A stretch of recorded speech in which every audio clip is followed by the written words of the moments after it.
Good afternoon, ladies and gentlemen. Once again, we have our family podcast, Big Sam and Nephews. And this week, we have a special guest, John Copeland. How are you doing, John? Pretty good, Sam. How's it going, John? Once again. I'm doing well. Good, good. So I want to get right to it. Now, John, you started out in Atlanta, Georgia, correct? Yes, I did. And you went to what high school was it? Booker T. Washington High School, 45 White House Drive. Now, I was down there 2 years ago, visiting relatives, and I was all excited at the King Center and all that. But now, you graduated from there. Now, that school is no longer in existence, correct? Then you was not in Atlanta. That school is a historical site. It's still there. Oh, It was built in 1924. That school ain't going nowhere.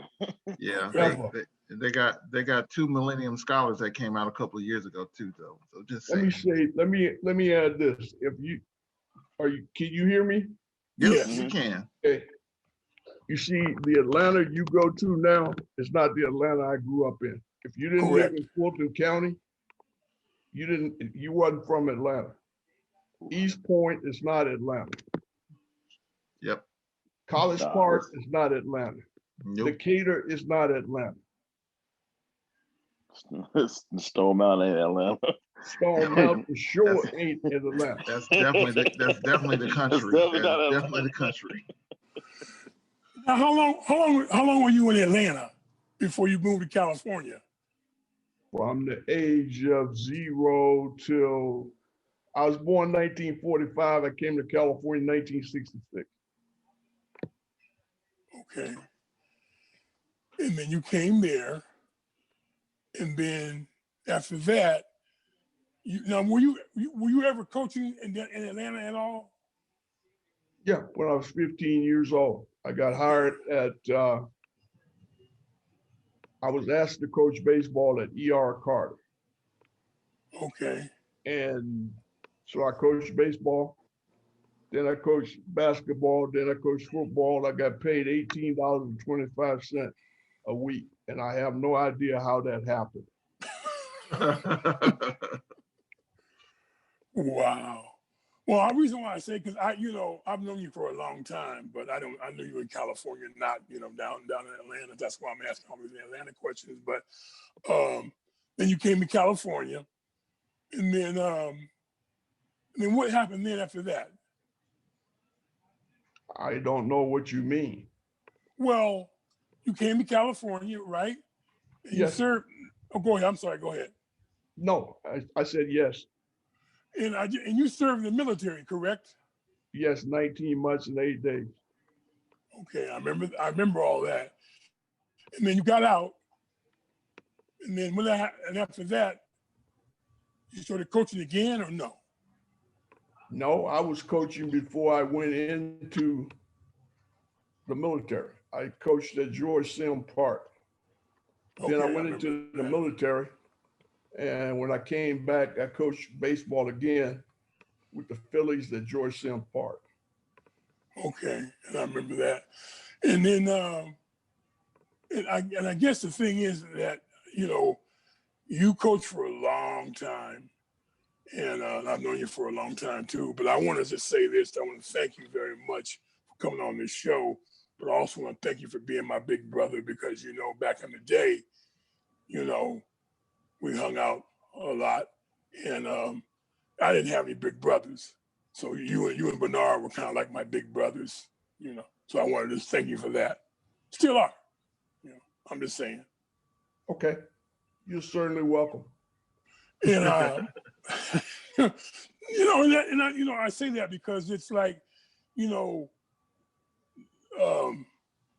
that's to me, that's a big thing because, I'll say this, I won't be bashful to say it, but you were a big influence in my life, coming up, and I can tell you that,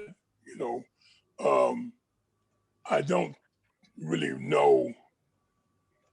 I'm skipping a little bit, but I want to know that you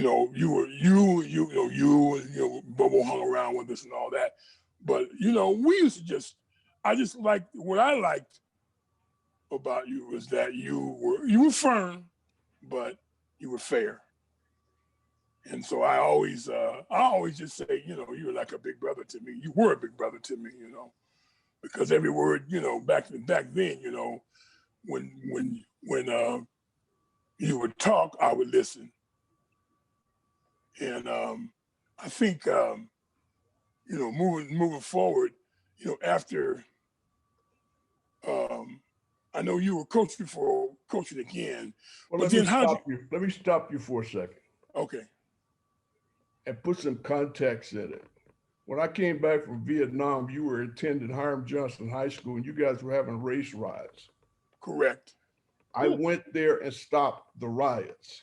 I got no credit for it because I had already coached kids from Glen Elder as well as the kids in East Sacramento. Oh snap! I became a school community worker. I went there and did it for free. Then I brought the idea that African American students should be applying to Black colleges all over the South. Sorry for interrupting, Sam, but Go ahead, go. That's fine. that's the context of it.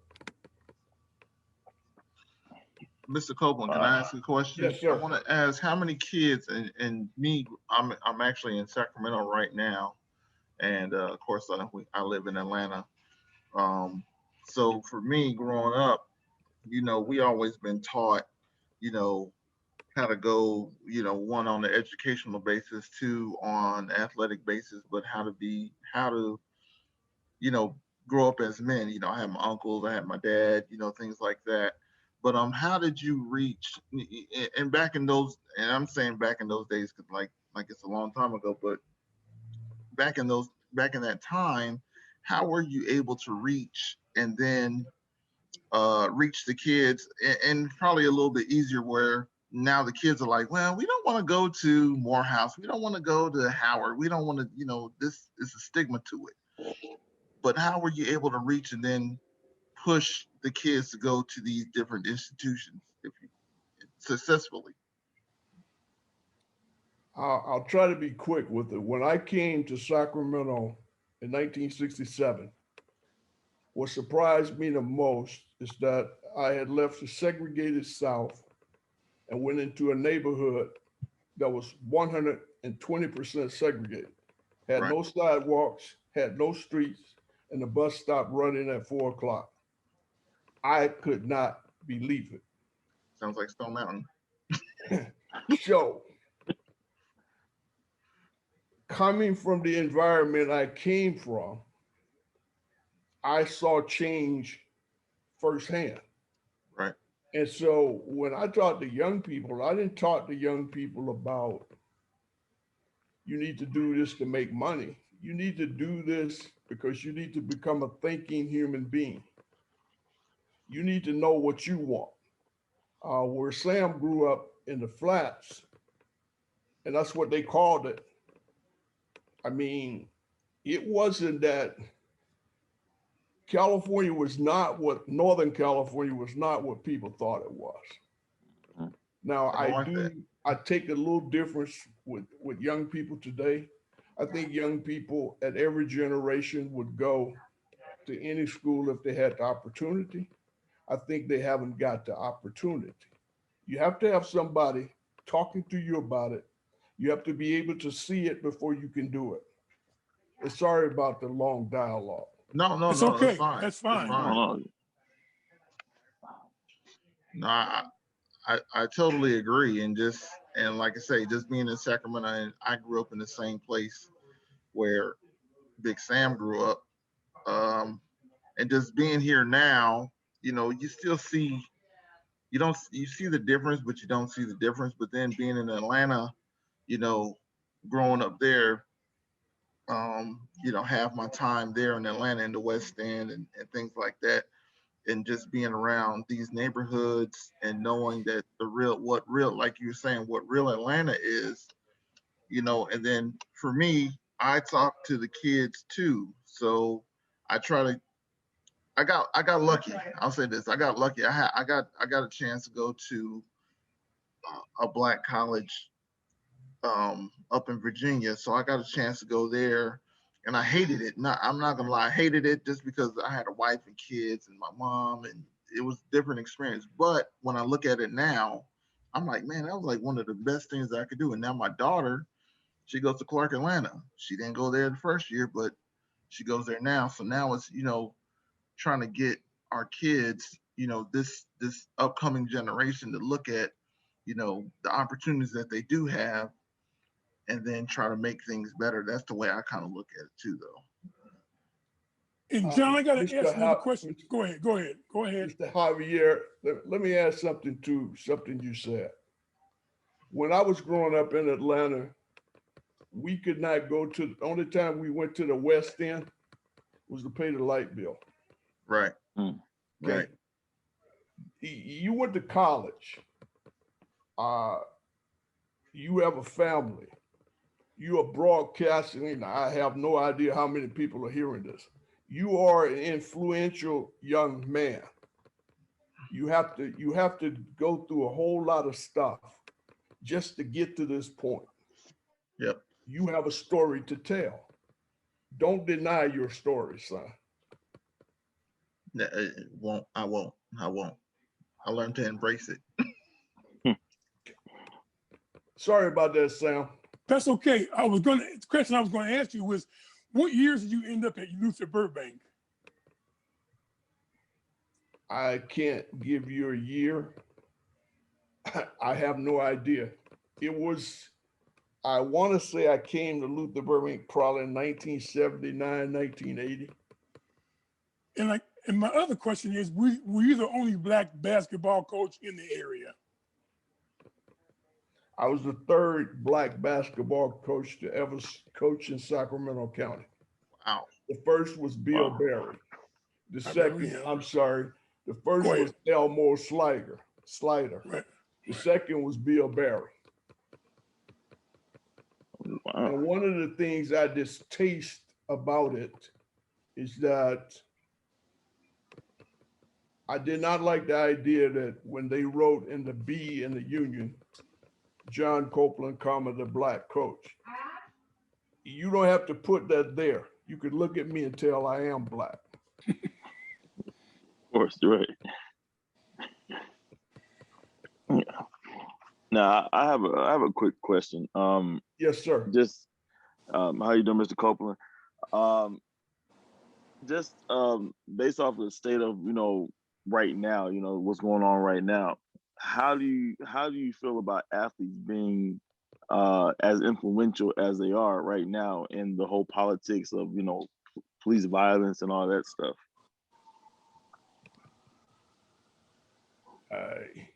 You really want a real answer? We always want real answers. We all 100% Okay. real answers. You see, the absence of leadership, true religious leadership, means somebody has to take the vacuum, and athletes are taking the vacuum. Leadership requires you to stand for something, even when you don't want to. Leadership requires you to be abused. People talk about you. Let me give you an example. Everyone has this opinion of LeBron James, and all the people who have the opinion of LeBron James have no money, and they can't play. And God knows they can't do what he has done for people. But the same people had the same opinion for Dr. Martin Luther King Jr. On April 4th, 1968, when he was killed, he was not the most liked black person in the United States by anybody. Right. Right.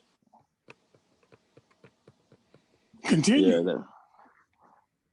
What? I said continue. Well, see, I think that athletics has always played a part in our lives, and I have no problem with that. What my problem is, teach young people how to talk and how to answer questions. One of the things I did when I was coach, I never talked to the newspaper directly after the game. I waited 5 minutes. I Right. always had an assistant coach with me. You didn't interview my players. Players come and stay 4 years. Coaches stay 15. Right. I taught them how to talk and what to say because the objective of the press is to get something that they can sell and hype. And tear you down, really. Right. And so, from that standpoint, I realized that early. And so, a lot of things I did, I relate back to my grandmother, who Sam knew. My grandmother would say things like, it's better to leave a day early than stay 2 days too late. Okay. And so, when I quit coaching, it was, I had thought about it. I talked to my youngest daughter about it. And my youngest daughter said, Dad, you've been successful in basketball, baseball, track and field. If you don't want to coach no more, don't coach anymore. So what I did is I fired the coach because I was the athletic director. I fired myself and I resigned. And I've never looked to coach basketball again. I don't Wow. think, I think what has hurt basketball is AAU. Hmm. Yeah. Yeah. Dang it, Parker. I agree. I agree with that. Just seeing what I've seen this past weekend, you're 100% right. I think why I got out of baseball is parents. Yep. I think parents, if you could coach, then you ought to be coaching. Mm. You know, your son or daughter being a great athlete doesn't mean that you're a great parent. That's genetics. Right.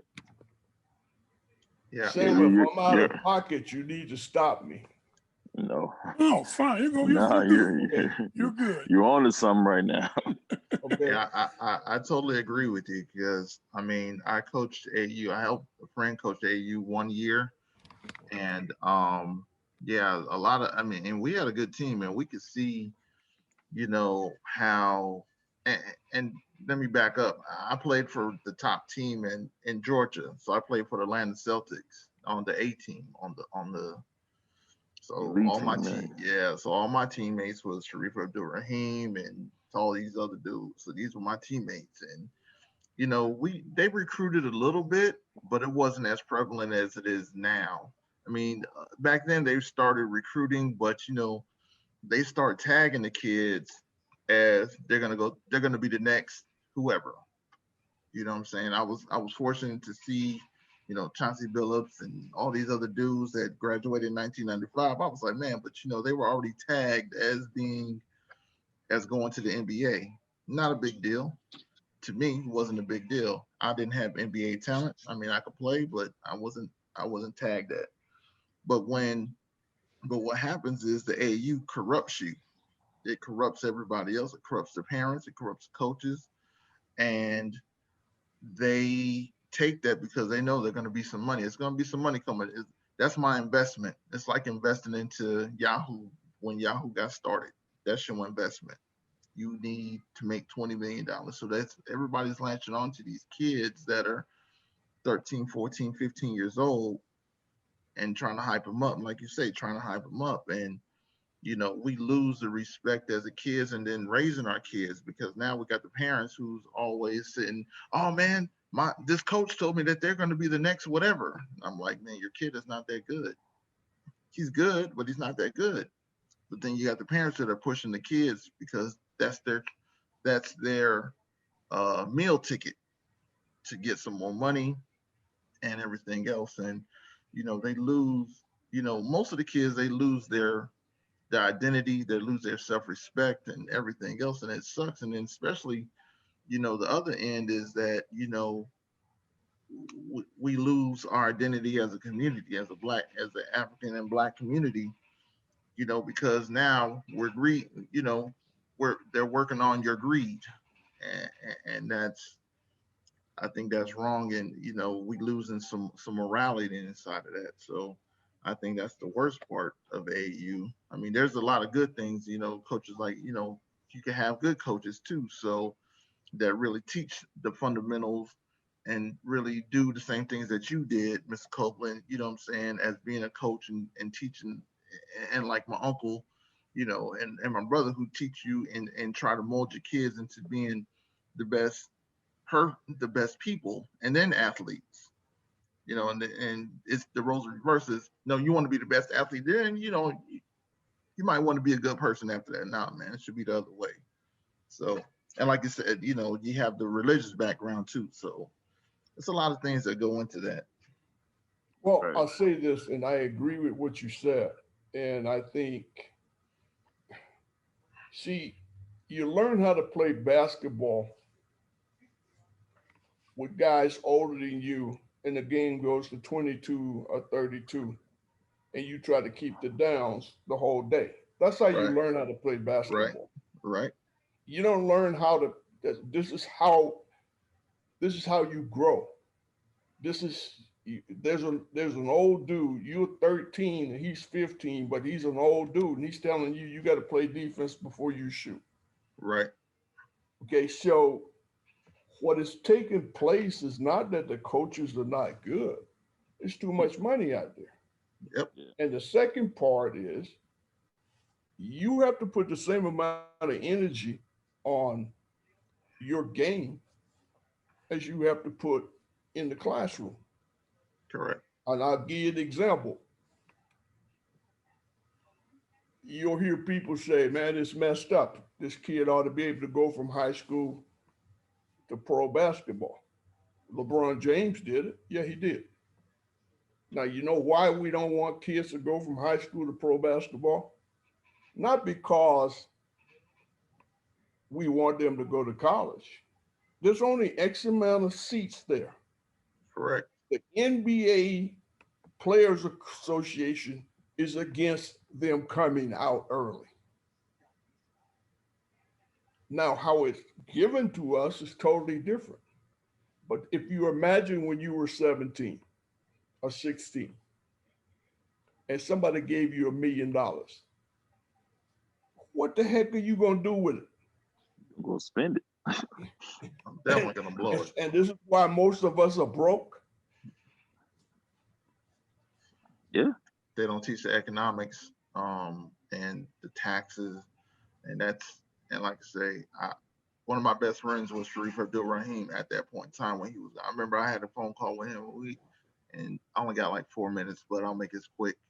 Um, we talked to his dad. Used to talk about economics, and again, my mother, she talked to us about economics, and even when it was time for me to think about playing any kind of overseas basketball or anything, there was always a conversation about economics, about what you want to do, how are you going to get your money, even to this day.